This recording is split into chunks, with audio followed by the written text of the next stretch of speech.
ونستعينه ونستغفره ونؤمن به ونتوكل عليه ونعوذ بالله من شرور أنفسنا ومن سيئات أعمالنا من يهده الله فلا مضل له ومن يضلله فلا هادي له ونشهد أن لا إله إلا الله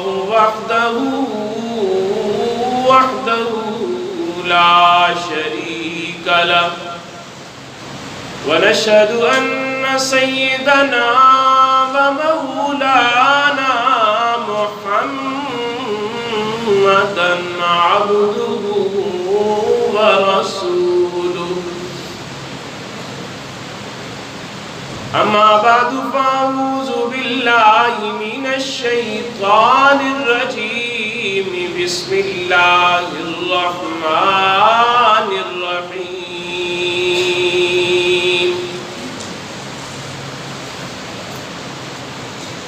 واذكر في الكتاب إبراهيم إنه كان صديقا نبيا صدق الله خالقنا العظيم وصدق رسوله النبي الكريم ونحن على ذلك لمن الشاهدين والشاكرين والحمد لله رب العالمين.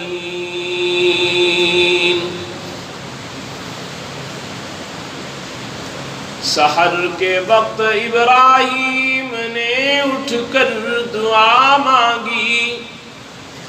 سکون قلب مانگا اور تسلیم و رضا مانگی کہ اے مالک عمل کو تابع ارشاد کرتا ہوں، میں بیوی اور بچے کو یہاں آباد کرتا ہوں،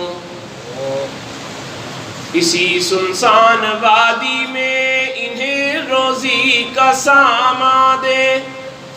اسی بے برگ سامانی میں شان صد بہاراں دے، الہی نسل اسماعیل بڑھ کر قوم ہو جائے،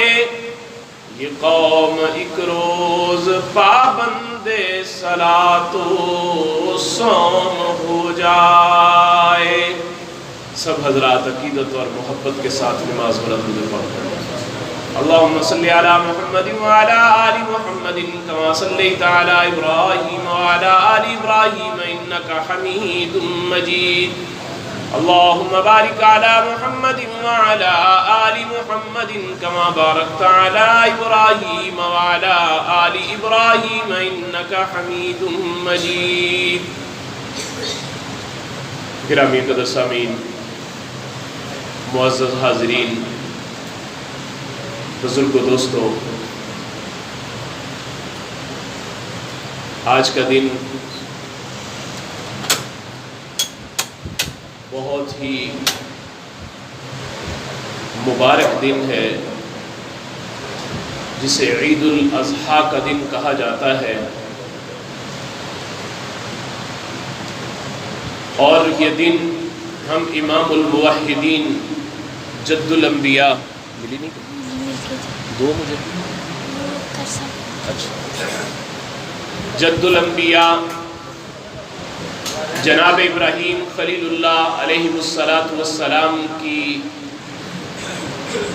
سنت کو دہرانے کے لیے اور تازہ کرنے کے لیے آج کے دن کو ہم مناتے ہیں، اور اس پر رب العالمین کی طرف سے جو بے پناہ اجر و ثواب دیا جاتا ہے، انسان ان کو اپنے احاطہ شمار میں بھی لانے سے قاصر ہے۔ آقا انعامدار فخر موجودات امام الانبیاء صلی اللہ علیہ وسلم سے سوال کیا گیا کہ یا رسول اللہ صلی اللہ علیہ وسلم ما ہذہ الاضاحی، یہ قربانی کیا چیز ہے؟ فرمایا سنت ابی کم ابراہیم، یہ تمہارے باپ ابراہیم علیہ السلام کی سنت ہے، یہ جناب ابراہیم خلیل اللہ کی سنت ہے جسے تم پورا کر رہے ہو، یہ تمہارے باپ ابراہیم کی سنت ہے۔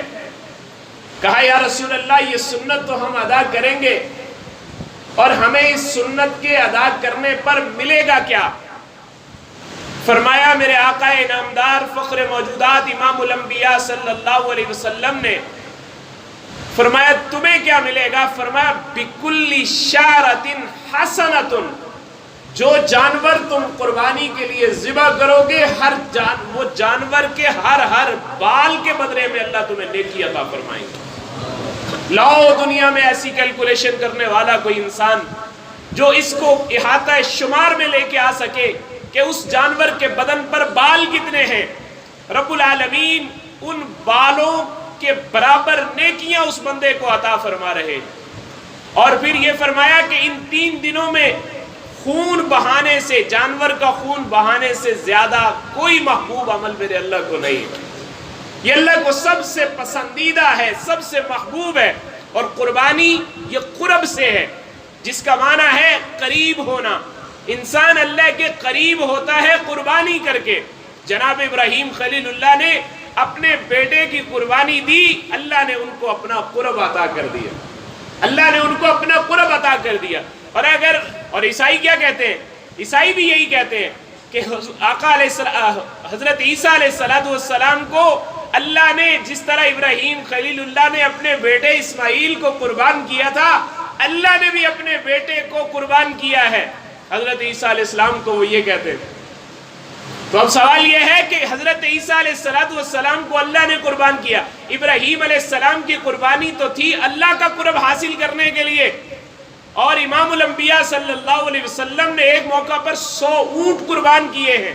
اور دوسرے مواقع پر بھی جب مدنی دور تھا میرے آقا علیہ السلام کا ہر سال 2 جانور میرے محبوب ذبح فرمایا کرتے تھے، ایک اپنے لیے ہوتا تھا اور ایک اپنی امت کے لیے ہوتا تھا،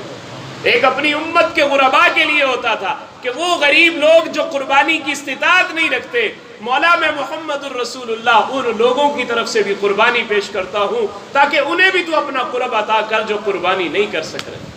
تو آج کے صاحب ثروت لوگوں کے لیے اس میں پیغام ہے کہ اگر میرے محبوب اپنی امت کا خیال رکھتے ہوئے اپنی امت کے لیے قربانی کر سکتے ہیں، تو آج کے مالدار کو اگر اللہ نے گنجائش دی ہے تو اسے بھی اپنے محبوب کو اس قربانی کے فریضے کے اندر ضرور یاد رکھنا چاہیے، اپنے محبوب کی طرف سے بھی قربانی کرے، خلفائے راشدین کی طرف سے قربانی کرے۔ اگر اللہ استطاعت دے تو نہ لے 10 لاکھ کا جانور، اتنے جانور زیادہ لے کر اللہ کے محبوب نبی کی ازواج مطہرات کی طرف سے بھی قربانی کریں، اہل بیت کی طرف سے قربانی کریں۔ دیکھیے پھر اللہ آپ کو کتنا قرب نصیب فرماتا ہے، کتنے جانور اللہ کی راہ میں قربان ہو رہے ہیں، اور ہر جانور کے بال کے برابر اللہ تمہیں نیکیاں عطا فرما رہے ہیں، اللہ تمہیں نیکیاں عطا فرما رہے ہیں۔ اور پھر یہ اللہ رب العزت کی طرف سے ایک فضل ہے کہ یہ دن، جس دن کے اندر اللہ رب العزت نے اپنے دین کو مکمل کیا تھا،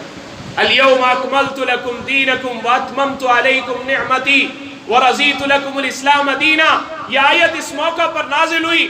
ایک یہودی حضرت عمر بن خطاب رضی اللہ تعالیٰ عنہ سے کہنے لگا اگر یہ آیت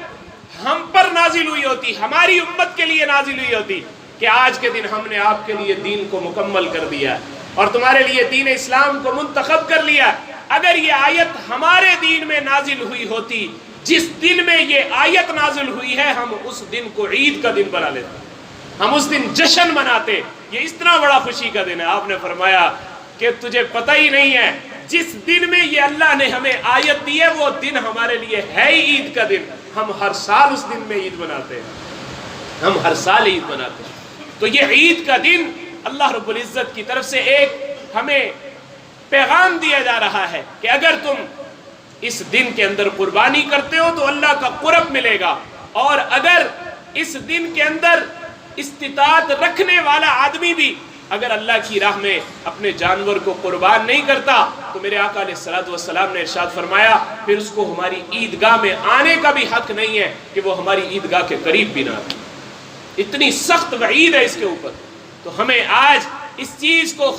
پیش نظر رکھنا ہے کہ ہم جس طرح اپنی دوسری ضروریات کے لیے خیال رکھتے ہیں، ہمیں اپنی عید کی نماز کے لیے بھی، ہمیں اپنے عید کے اس دن کے لیے بھی، لوگ اس کے اندر بڑے بڑے فلسفے پیش کرتے ہیں، جی اتنا خون ضائع ہوتا ہے، اتنے جانور آپ قربان کر دیتے ہیں، کہیں یہ جانور جو ہیں یہ ان کے پیسے غریبوں کے اوپر خرچ کر دیے جائیں۔ یقیناً کرنے چاہیے، لیکن قربانی سے ہٹ کر کرنے چاہیے۔ قربانی تو اسی طرح ہے جس طرح ایک آدمی کے اوپر نماز فرض ہے، وہ یہ کہے کہ جناب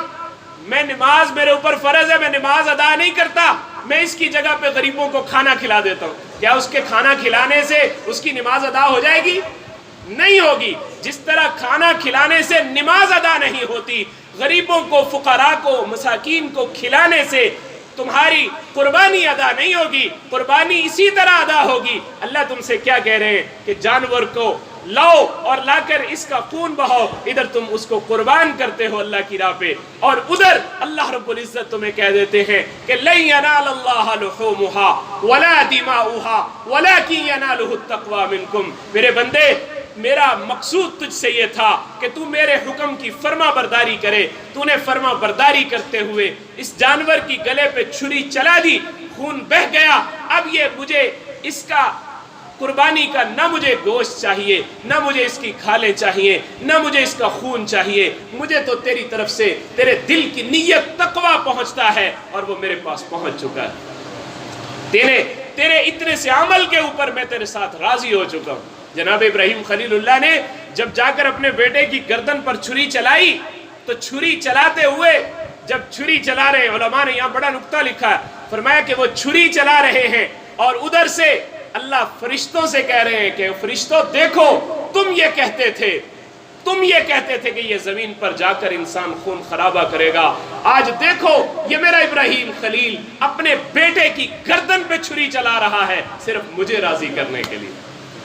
یہ مجھے راضی کرنے کے لیے اپنے بیٹے کی گردن پہ چھری چلا رہا ہے۔ تم کہتے تھے کہ اس انسان کو پیدا کر رہے ہو، انی جاعل فی الارض خلیفہ، فرشتوں گواہ ہو جاؤ، میں اس کو زمین پر خلیفہ بنا رہا ہوں، اپنا نائب بنا رہا ہوں۔ اب انسان کو جب اللہ نے فرشتوں کو یہ منظر دکھایا، فرشتوں نے بے ساختہ اس وقت زبان سے نکلا اللہ اکبر، کہ کبھی ایسا نہیں ہوا کہ باپ اپنے بیٹے کی گردن کے اوپر چھری چلا رہا ہو۔ اللہ اکبر نکلا۔ جناب ابراہیم خلیل اللہ نے جب ان فرشتوں کی آواز کو سنا تو اسی وقت ان کی زبان سے نکلا لا الہ الا اللہ واللہ اکبر، اور جناب اسماعیل جو چھری کے نیچے ہیں وہ چھری کے نیچے سے کہہ رہے ہیں اللہ اکبر وللہ الحمد۔ یہ جملے جب ان تینوں نے، فرشتوں نے کہے، جناب ابراہیم خلیل اللہ نے کہے، اسماعیل ذبیح اللہ نے کہے، ان تینوں کلمات کا مجموعہ یہ ایک ترانہ بن گیا۔ مالک کائنات کو یہ ترانہ اس موقع پر کہا ہوا اتنا پسند آیا کہ ان کو تکبیرات تشریق کا نام دے دیا، اور پھر امت کے لیے لازم کر دیا کہ 9 تاریخ کی فجر سے لے کر 13 تاریخ کی عصر تک ان کلمات کو ہر فرض نماز کے بعد تم دہراؤ گے، عیدگاہ کی طرف آتے ہوئے دہراؤ گے، عیدگاہ سے واپس جاتے ہوئے دہراؤ گے، اپنی زبان سے یہ کلمات ادا کرتے رہو گے۔ اللہ اکبر، لا الہ الا اللہ واللہ اکبر، اللہ اکبر وللہ الحمد۔ یہ جملے مالک کائنات کو اتنے پسند ہیں کہ جس طرح ابراہیم خلیل اللہ کو، اسماعیل ذبیح اللہ کو رب العالمین نے یہ کلمات پڑھنے پر اپنا قرب عطا کیا تھا، آج میں اور آپ اگر یہی کلمات اپنی زبان سے دہراتے ہیں تو اللہ ہمیں بھی اپنا قرب اور اپنی محبت عطا فرمائے۔ اللہ مجھے بھی اور آپ کو بھی ان باتوں پر عمل کرنے کی توفیق نصیب فرمائے، اور ہمیں اپنے اس قربانی کی سنت جو ہم زندہ کر رہے ہیں، اللہ ہمیں اس کو ریاکاری اور دکھلاوے سے محفوظ فرمائے۔ چونکہ ہم یہ قربانی کی سنت تو ادا کرتے ہیں، لیکن بسا اوقات ہماری نیت کا عمل دخل ہماری قربانی کو ضائع بھی کر دیتا۔ ہم بڑی محنت سے جانور لاتے ہیں، بڑی محنت سے ہم اس کی سیوا کرتے ہیں، اس کی خدمت کرتے ہیں، لیکن جب ہم اس کے اندر تھوڑا سا ریاکاری کا عنصر شامل کر لیتے ہیں کہ لوگ کہیں گے جی واہ بڑا خوبصورت جانور، کیا بات ہے جناب، اتنے پیسے میاں صاحب نے لگا دیے، وہ اتنے پیسے چودھری صاحب نے لگا دیے۔ ہم اپنی قربانی کو صرف اتنا سا زبان سے، لوگوں کی زبان سے اتنا سا لفظ سننے کے لیے اپنی قربانی کا اجر ضائع کر لیتے ہیں۔ اللہ ہمیں اپنی قربانیوں کو ضائع ہونے سے محفوظ فرمائے، اس لیے کہ ہم یہ قربانی اللہ کے لیے کر رہے ہیں، اور ہمارا اللہ اس قربانی کو ہماری طرف سے قبول فرما لے کہ مولا ہم یہ کر رہے ہیں تو محض تیری توفیق سے کر رہے ہیں، مولا یہ قربانی ہم کر رہے ہیں تیرے دیے ہوئے مال سے کر رہے ہیں، مولا یہ قربانی ہم کر رہے ہیں تیری توفیق سے کر رہے ہیں، ہمارا اپنا کوئی عمل دخل اس میں شامل نہیں ہے، یہ محض تیری عنایت ہے کہ تو نے ہمیں قربانی کرنے والوں میں سے بنایا ہے، یہ تیرا فضل ہے۔ مولا میں تیرے اس فضل پر تیرا جتنا بھی شکر ادا کروں کم ہے، اس نعمت پر اللہ کا شکر ادا کریں۔ اللہ مجھے بھی اور آپ کو بھی ان باتوں پر عمل کرنے کی توفیق نصیب فرمائے۔ نماز